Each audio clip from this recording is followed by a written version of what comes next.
राहु के प्रकोप से बचने के अचूक उपाय मैं इस वीडियो में आपको बताने जा रहा हूं कि यदि राहु आपके ठीक नहीं चल रहे हैं, आपकी कुंडली में राहु नेगेटिव हैं, मारक हैं और अशुभ हैं, तो आपको क्या करना चाहिए।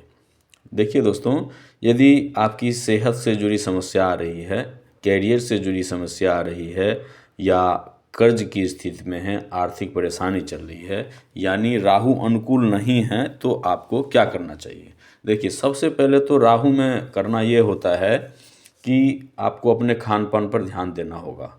खान पान हो गया, लिविंग स्टाइल जो है वो आपको थोड़ा बदलना होगा। राहु जो परेशानी होती है, शुरुआत यहीं से होती है। जैसे कि लोग ज़्यादा नशा करने लगते हैं, सिगरेट गांजा वगैरह पीने लगते हैं, मांस मदिरा का सेवन करने लगते हैं, तो इन चीज़ों में आपको बदलाव लाना होता है। साफ़ सफाई पर थोड़ा ध्यान देना होगा, आपको रोज़ नहाना होगा, आपको पूजा पाठ करना होगा।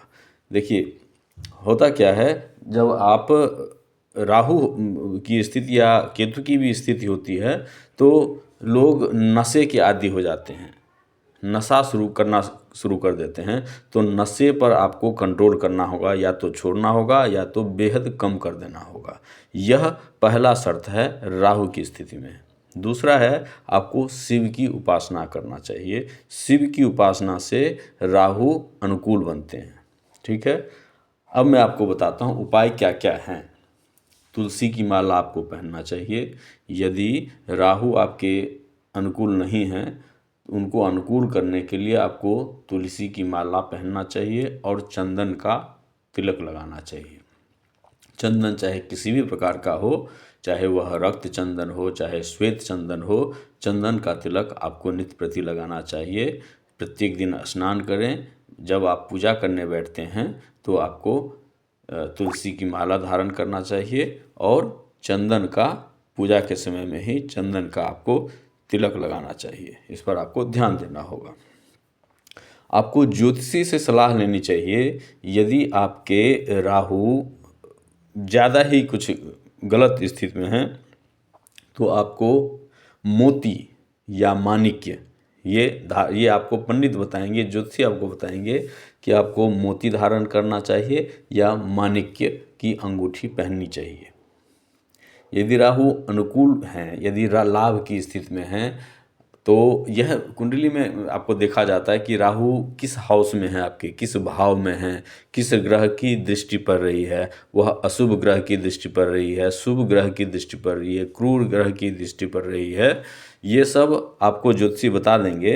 ये आपको देखना हो कि यदि राहु आपको फ़ायदा पहुंचाने की स्थिति में हैं, तो उसमें आपको एक हेसोनाइट होता है। राहु का जो रत्न है, वह है, मुख्य रत्न जो है वह है हेसोनाइट, यानी कि गोमेद। गोमेद पहनने से राहु से अत्यंत लाभ लिया जा सकता है। राहु जो हैं वो देते भी हैं, ऐसा नहीं कि राहु हमेशा खराब स्थिति में होती है। यदि राहु आपकी कुंडली में अच्छी स्थिति में हैं, आपकी दशा में अच्छी स्थिति में हैं, तो राहु आपको फ़ायदा देंगे। आपको ऐसे में गोमेद धारण करना चाहिए। ज्योतिषी से यहाँ आपको सलाह ही लेनी होगी, सलाह लेके ही आप ऐसा कर सकते हैं। हाँ, देखिए, अब यह है क्या कि उसमें भी दशा होता है, प्रत्यंतर दशा होता है। राहु की दशा में ये देखना होगा कि चंद्रमा और सूर्य किस स्थिति में हैं, कहीं ग्रहण तो नहीं लग रहा है। ये सब देख के आपको ज्योतिषी सलाह देंगे। ऐसे में आपको माणिक्य या पर्ल जिसे चंद्रमा का जो रत्न है वह है पर्ल, आपको वह धारण करना होगा। इससे राहु जो है वो अनुकूल होते हैं, अच्छी स्थिति में होंगे, आपको लाभ देंगे। देखिए, राहु की एक और स्थिति होती है, वह स्थिति होती है मारक। राहु जो है, यदि कुंडली में मारक ग्रह की स्थिति में हैं, तो आपने सुना भी होगा, बहुत सारे लोग भैरव की पूजा करते हैं।